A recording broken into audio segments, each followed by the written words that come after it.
کیا تم نے ان لوگوں کو نہیں دیکھا جنہیں کتاب کے علم میں سے کچھ حصہ دیا گیا ہے، اور ان کا حال یہ ہے کہ جبت اور طاغوت کو مانتے ہیں، اور کافروں کے متعلق کہتے ہیں کہ ایمان لانے والوں سے تو یہی زیادہ صحیح راستے پر ہیں۔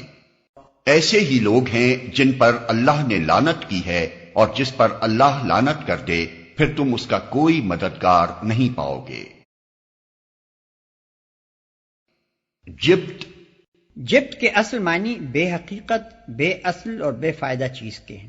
اسلام کی زبان میں جادو، کہانت، جوتش، فالگیری، ٹونے ٹوٹکے، شگون اور مہورت اور تمام دوسری وہمی و خیالی باتوں کو جبت سے تعبیر کیا گیا ہے۔ چنانچہ حدیث میں آتا ہے، جانوروں کی آواز سے فال لینا، زمین پر جانوروں کے نشانات قدم سے شگون نکالنا اور فالگیری کے دوسرے طریقے سب جبت کے قبیل سے ہیں۔ پس جبت کا مفہوم وہی ہے جسے ہم اردو زبان میں اوہام کہتے ہیں اور جس کے لیے انگریزی میں سپرسٹیشن کا لفظ استعمال کیا جاتا ہے۔ ایمان لانے والوں سے تو یہی زیادہ صحیح راستے پر ہیں۔ علماء یہود کی ہٹ درمی یہاں تک پہنچ گئی تھی کہ جو لوگ محمد صلی اللہ علیہ وسلم پر ایمان لائے تھے ان کو وہ مشرکین عرب کی بنسبت زیادہ گمراہ قرار دیتے تھے اور کہتے تھے کہ ان سے تو یہ مشرکین ہی زیادہ راہ راست پر ہیں، حالانکہ وہ صریح طور پر دیکھ رہے تھے کہ ایک طرف خالص توحید ہے جس میں شرک کا شائبہ تک نہیں، اور دوسری طرف صریح بت پرستی ہے جس کی مذمت سے ساری بائبل بھری پڑی ہے۔ کیا حکومت میں ان کا کوئی حصہ ہے؟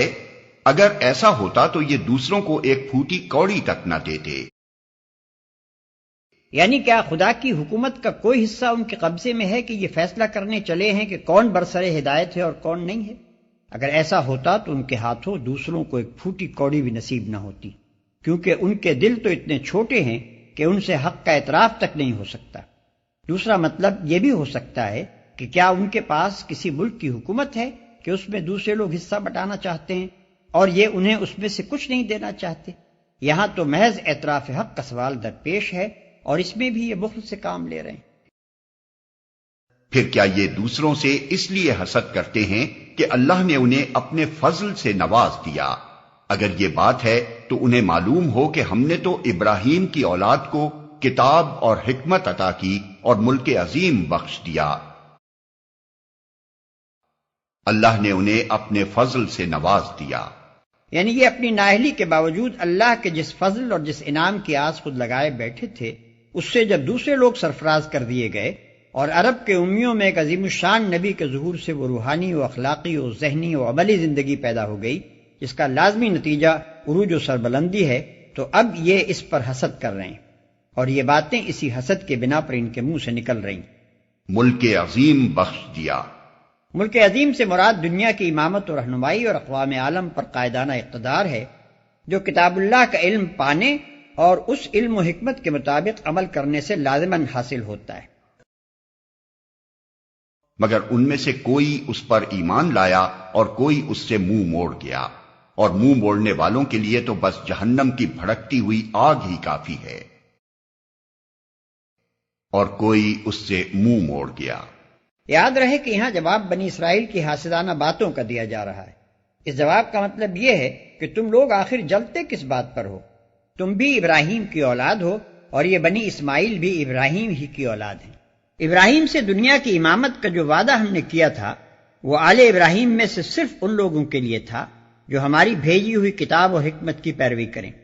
یہ کتاب اور حکمت پہلے ہم نے تمہارے پاس بھیجی تھی، مگر تمہاری اپنی نالائقی تھی کہ تم اس سے منہ موڑ گئے۔ اب وہی چیز ہم نے بنی اسماعیل کو دی ہے اور یہ ان کی خوش نصیبی ہے کہ وہ اس پر ایمان لے آئے ہیں۔ جن لوگوں نے ہماری آیات کو ماننے سے انکار کر دیا ہے انہیں بالیقین ہم آگ میں جھونکیں گے، اور جب ان کے بدن کی کھال گل جائے گی تو اس کی جگہ دوسری کھال پیدا کر دیں گے تاکہ وہ خوب عذاب کا مزہ چکھیں۔ اللہ بڑی قدرت رکھتا ہے اور اپنے فیصلوں کو عمل میں لانے کی حکمت خوب جانتا ہے۔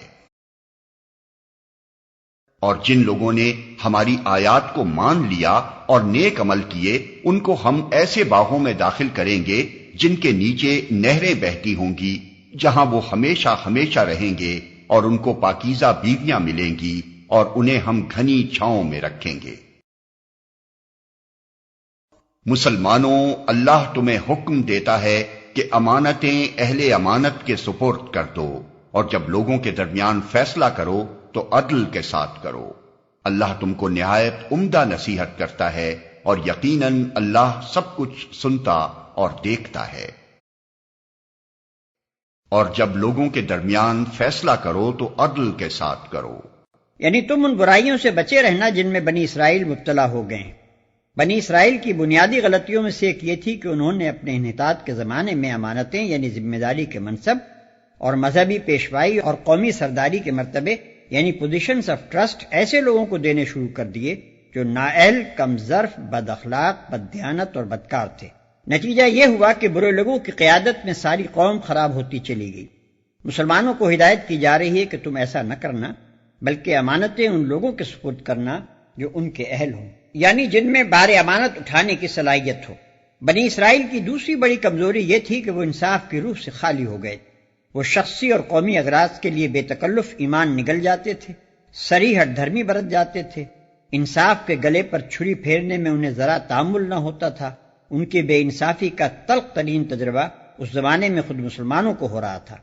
ایک طرف ان کے سامنے محمد رسول اللہ صلی اللہ علیہ وسلم اور ان پر ایمان لانے والوں کی پاکیزہ زندگیاں تھیں، دوسری طرف وہ لوگ تھے جو بتوں کو پوج رہے تھے، بیٹیوں کو زندہ گاڑتے تھے، سوتیلی ماؤں تک سے نکاح کر لیتے تھے اور کعبے کے گرد مادرزاد ننگے ہو کر طواف کرتے تھے۔ یہ نام نہاد اہل کتاب ان میں سے دوسرے گروہ کو پہلے گروہ پر ترجیح دیتے تھے، اور ان کو یہ کہتے ہوئے ذرا شرم نہ آتی تھی کہ پہلے گروہ کے مقابلے میں یہ دوسرا گروہ زیادہ صحیح راستے پر ہے۔ اللہ تعالیٰ ان کی اس بے انصافی پر تنبیہ کرنے کے بعد اب مسلمانوں کو ہدایت کرتا ہے کہ تم کہیں ایسے بے انصاف نہ بن جانا، خواہ کسی سے دوستی ہو یا دشمنی، بہرحال بات جب کہو انصاف کی کہو، اور فیصلہ جب کرو عدل کے ساتھ کرو۔ اے لوگو جو ایمان لائے ہو، اطاعت کرو اللہ کی اور اطاعت کرو رسول کی اور ان لوگوں کی جو تم میں سے صاحب امر ہوں۔ پھر اگر تمہارے درمیان کسی معاملے میں نزاع ہو جائے تو اسے اللہ اور رسول کی طرف پھیر دو، اگر تم واقعی اللہ اور روز آخر پر ایمان رکھتے ہو۔ یہی ایک صحیح طریقہ کار ہے اور انجام کے اعتبار سے بھی بہتر ہے۔ پھر اگر تمہارے درمیان کسی معاملے میں نزاع ہو جائے تو اسے اللہ اور رسول کی طرف پھیر دو۔ یہ آیت اسلام کے پورے مذہبی، تمدنی اور سیاسی نظام کی بنیاد اور اسلامی ریاست کے دستور کی اولین دفعہ ہے۔ اس میں حسب ذیل اصول مستقل طور پر قائم کر دیے گئے ہیں۔ ایک، اسلامی نظام میں اصل مطاع اللہ تعالیٰ ہے۔ ایک مسلمان سب سے پہلے بندہ خدا ہے، باقی جو کچھ بھی ہے اس کے بعد ہے۔ مسلمان کی انفرادی زندگی اور مسلمانوں کے اجتماعی نظام دونوں کا مرکز و محور خدا کی فرما برداری اور وفاداری ہے۔ دوسری اطاعتیں اور وفاداریاں صرف اس صورت میں قبول کی جائیں گی کہ وہ خدا کی اطاعت اور وفاداری کے مد مقابل نہ ہوں، بلکہ اس کے تحت اور اس کی تابع ہوں، ورنہ ہر وہ حلقہ اطاعت توڑ کر پھینک دیا جائے گا جو اس اصلی اور بنیادی اطاعت کا حریف ہو۔ یہی بات ہے جسے نبی صلی اللہ علیہ وسلم نے ان الفاظ میں بیان فرمایا ہے کہ لا طاعت لمخلوق فی معصیۃ الخالق، یعنی خالق کی نافرمانی میں کسی مخلوق کے لیے کوئی اطاعت نہیں ہے۔ دو، اسلامی نظام کی دوسری بنیاد رسول کی اطاعت ہے۔ یہ کوئی مستقل بذات اطاعت نہیں ہے، بلکہ اطاعت خدا کی واحد عملی صورت ہے۔ رسول اس لیے مطاع ہے کہ وہی ایک مستند ذریعہ ہے جس سے ہم تک خدا کے احکام اور فرامین پہنچتے ہیں۔ ہم خدا کی اطاعت صرف اسی طریقے سے کر سکتے ہیں کہ رسول کی اطاعت کریں۔ کوئی اطاعت خدا رسول کی سند کے بغیر معتبر نہیں ہے، اور رسول کی پیروی سے منہ موڑنا خدا کے خلاف بغاوت ہے۔ اسی مضمون کو یہ حدیث واضح کرتی ہے کہ من اطاعنی فقد اطاع اللہ ومن عصانی فقد عصی اللہ۔ ترجمہ یہ ہے، جس نے میری اطاعت کی اس نے خدا کی اطاعت کی، اور جس نے میری نافرمانی کی اس نے خدا کی نافرمانی کی۔ اور یہی بات خود قرآن میں پوری وضاحت کے ساتھ آگے آ رہی ہے۔ تین، مذکورہ بالا دونوں اطاعتوں کے بعد ان کے ماتحت تیسری اطاعت جو اسلامی نظام میں مسلمانوں پر واجب ہے، وہ ان اولو الامر کی اطاعت ہے جو خود مسلمانوں میں سے ہوں۔ اولو الامر کے مفہوم میں وہ سب لوگ شامل ہیں جو مسلمانوں کے اجتماعی معاملات کے سربراہ کار ہوں، خواہ وہ ذہنی و فکری رہنمائی کرنے والے علماء ہوں، یا سیاسی رہنمائی کرنے والے لیڈر، یا ملکی انتظام کرنے والے حکام، یا عدالتی فیصلے کرنے والے جج، یا تمدنی و معاشرتی امور میں قبیلوں اور بستیوں اور محلوں کی سربراہی کرنے والے شیوخ اور سردار۔ غرض جو جس حیثیت سے بھی مسلمانوں کا صاحب امر ہے وہ اطاعت کا مستحق ہے، اور اس سے نزاع کر کے مسلمانوں کی اجتماعی زندگی میں خلل ڈالنا درست نہیں ہے، بشرطے کہ وہ خود مسلمانوں کے گروہ میں سے ہو اور خدا اور رسول کا مطیع ہو۔ یہ دونوں شرطیں اس اطاعت کے لیے لازمی شرطیں ہیں، اور یہ نہ صرف آیت مذکورہ صدر میں صاف طور پر درج ہیں بلکہ حدیث میں نبی صلی اللہ علیہ وسلم نے ان کو پوری شرح و بسط کے ساتھ بیان فرما دیا ہے، مثلا حسب ذیل احادیث ملاحظہ۔ ارشاد ہوتا ہے مسلمان کو لازم ہے کہ اپنے اولی الامر کی بات سنے اور مانے، خواہ اسے پسند ہو یا ناپسند، تاوقتے کہ اسے معصیت کا حکم نہ دیا جائے، اور جب اسے معصیت کا حکم دیا جائے تو پھر اسے نہ کچھ سننا چاہیے نہ ماننا چاہیے۔ بخاری و مسلم۔ آپ نے فرمایا خدا اور رسول کی نافرمانی میں کوئی اطاعت نہیں ہے، اطاعت جو کچھ بھی ہے معروف میں ہے۔ بخاری و مسلم۔ حضور صلی اللہ علیہ وسلم نے فرمایا تم پر ایسے لوگ بھی حکومت کریں گے جن کی بعض باتوں کو تم معروف پاؤ گے اور بعض کو منکر، تو جس نے ان کے منکرات پر اظہار ناراضی کیا وہ بری الذمہ ہوا، اور جس نے ان کو ناپسند کیا وہ بھی بچ گیا، مگر جو ان پر راضی ہوا اور پیروی کرنے لگا وہ ماخوذ ہوگا۔ صحابہ رضوان اللہ تعالی علیہ اجمعین نے پوچھا پھر جب ایسے حکام کا دور آئے تو کیا ہم ان سے جنگ نہ کریں؟ آپ نے فرمایا نہیں، جب تک کہ وہ نماز پڑھتے رہیں۔ مسلم کی روایت۔ یعنی ترک نماز وہ علامت ہوگی جس سے صریح طور پر معلوم ہو جائے گا کہ وہ اطاعت خدا اور رسول سے باہر ہو گئے ہیں، اور پھر ان کے خلاف جد و جہد کرنا درست ہوگا۔ حضور صلی اللہ علیہ وسلم نے فرمایا تمہارے بدترین سردار وہ ہیں جو تمہارے لیے مبغوض ہوں اور تم ان کے لیے مبغوض ہو، تم ان پر لعنت کرو اور وہ تم پر لعنت کریں۔ صحابہ کرام نے عرض کیا یا رسول اللہ صلی اللہ علیہ وسلم جب یہ صورت ہو تو کیا ہم ان کے مقابلے پر نہ اٹھیں؟ فرمایا نہیں، جب تک وہ تمہارے درمیان نماز قائم کرتے رہیں، نہیں جب تک وہ تمہارے درمیان نماز قائم کرتے رہیں۔ مسلم کی روایت۔ اس حدیث میں اوپر والی شرط کو اور زیادہ واضح کر دیا گیا ہے۔ اوپر کی حدیث سے گمان ہو سکتا تھا کہ اگر وہ اپنی انفرادی زندگی میں نماز کے پابند ہوں تو ان کے خلاف بغاوت نہیں کی جا سکتی، لیکن یہ حدیث بتاتی ہے کہ نماز پڑھنے سے مراد دراصل مسلمانوں کی جماعتی زندگی میں نماز کا نظام قائم کرنا ہے۔ یعنی صرف یہی کافی نہیں ہے کہ وہ لوگ خود پابند نماز ہوں، بلکہ ساتھ ہی یہ بھی ضروری ہے کہ ان کے تحت جو نظام حکومت چل رہا ہو وہ کم از کم اقامت صلاۃ کا انتظام کرے۔ یہ اس بات کی علامت ہوگی کہ ان کی حکومت اپنی اصولی نوعیت کے اعتبار سے ایک اسلامی حکومت ہے، ورنہ اگر یہ بھی نہ ہو تو پھر اس کے معنی یہ ہوں گے کہ وہ حکومت اسلام سے منحرف ہو چکی ہے اور اسے الٹ پھینکنے کی صحیح مسلمانوں کے لیے جائز ہو جائے گی۔ اسی بات کو ایک اور روایت میں اس طرح بیان کیا گیا ہے کہ نبی صلی اللہ علیہ وسلم نے ہم سے من جملہ اور باتوں کے ایک اس امر کا بھی عہد لیا کہ ہم اپنے سرداروں اور حکام سے نزاع نہ کریں گے الا یہ کہ ہم ان کے کاموں میں کھلا کھلا کفر دیکھیں جس کی موجودگی میں ان کے خلاف ہمارے پاس خدا کے حضور پیش کرنے کے لیے دلیل موجود ہو۔ بخاری و مسلم۔ 4۔ چوتھی بات جو آیت زیر بحث میں ایک مستقل اور قطعی اصول کے طور پر طے کر دی گئی ہے یہ ہے کہ اسلامی نظام میں خدا کا حکم اور رسول کا طریقہ بنیادی قانون اور آخری سند فائنل اتھارٹی کی حیثیت رکھتا ہے۔ مسلمانوں کے درمیان یہ حکومت اور رعایا کے درمیان جس مسئلے میں بھی نزاع واقع ہوگی اس میں فیصلے کے لیے قرآن اور سنت کی طرف رجوع کیا جائے گا، اور جو فیصلہ وہاں سے حاصل ہوگا اس کے سامنے سب سر تسلیم خم کر دیں گے۔ اس طرح تمام مسائل زندگی میں کتاب اللہ و سنت رسول اللہ کو سند اور مرجع اور حرف آخر تسلیم کرنا اسلامی نظام کی وہ لازمی خصوصیت ہے جو اسے کافرانہ نظام زندگی سے ممیز کرتی ہے۔ جس نظام میں یہ چیز نہ پائی جائے وہ بالیقین ایک غیر اسلامی نظام ہے۔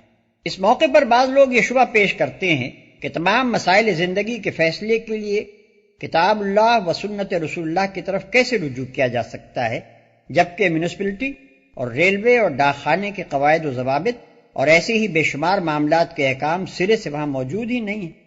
لیکن در حقیقت یہ شبہ اصول دین کو نہ سمجھنے سے پیدا ہوتا ہے۔ مسلمان کو جو چیز کافر سے ممیز کرتی ہے وہ یہ ہے کہ کافر مطلق آزادی کا مدعی ہے اور مسلمان فی الاصل بندہ ہونے کے بعد صرف اس دائرے میں آزادی سے متمتع ہوتا ہے جو اس کے رب نے اسے دی ہے۔ کافر اپنے سارے معاملات کا فیصلہ خود اپنے بنائے ہوئے اصول اور قوانین اور ضوابط کے مطابق کرتا ہے اور سرے سے کسی خدائی سند کا اپنے آپ کو حاجت مند سمجھتا ہی نہیں۔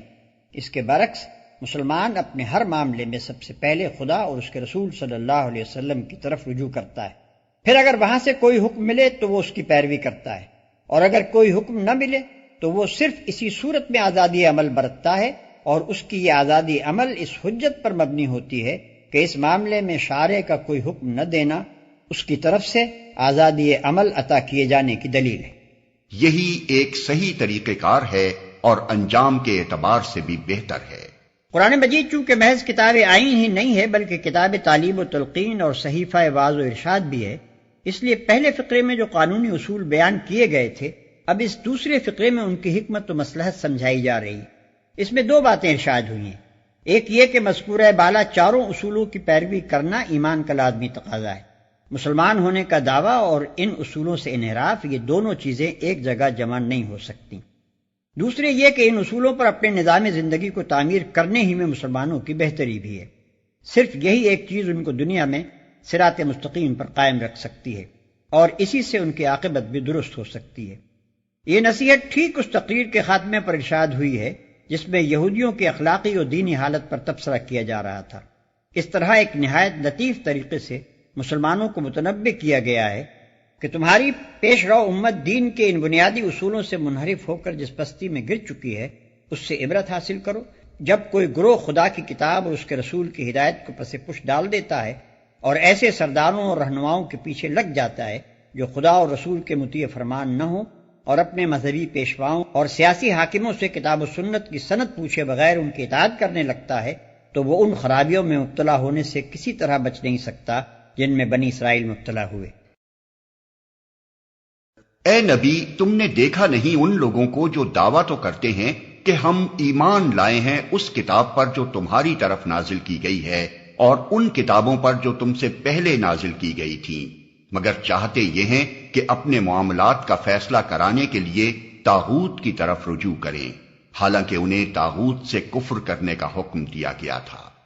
شیطان انہیں بھٹکا کر راہ راست سے بہت دور لے جانا چاہتا ہے، حالانکہ انہیں طاغوت سے کفر کرنے کا حکم دیا گیا تھا۔ یہاں صریح طور پر طاغوت سے مراد وہ حاکم ہے جو قانون الہی کے سوا کسی دوسرے قانون کے مطابق فیصلہ کرتا ہو، اور وہ نظام عدالت ہے جو نہ تو اللہ کے اقتدار اعلیٰ کا مطیع ہو اور نہ اللہ کی کتاب کو آخری سند مانتا ہو۔ لہذا یہ آیت اس معنی میں بالکل صاف ہے کہ جو عدالت طاغوت کی حیثیت رکھتی ہو اس کے پاس اپنے معاملات فیصلے کے لیے لے جانا ایمان کے منافی ہے، اور خدا اور اس کی کتاب پر ایمان لانے کا لازمی اقتضا یہ ہے کہ آدمی ایسی عدالت کو جائز عدالت تسلیم کرنے سے انکار کر دے۔ قرآن کی روح سے اللہ پر ایمان اور طاغوت سے کفر دونوں لازم و ملزوم ہیں، اور خدا اور طاغوت دونوں کے آگے بیک وقت جھکنا عین منافقت ہے۔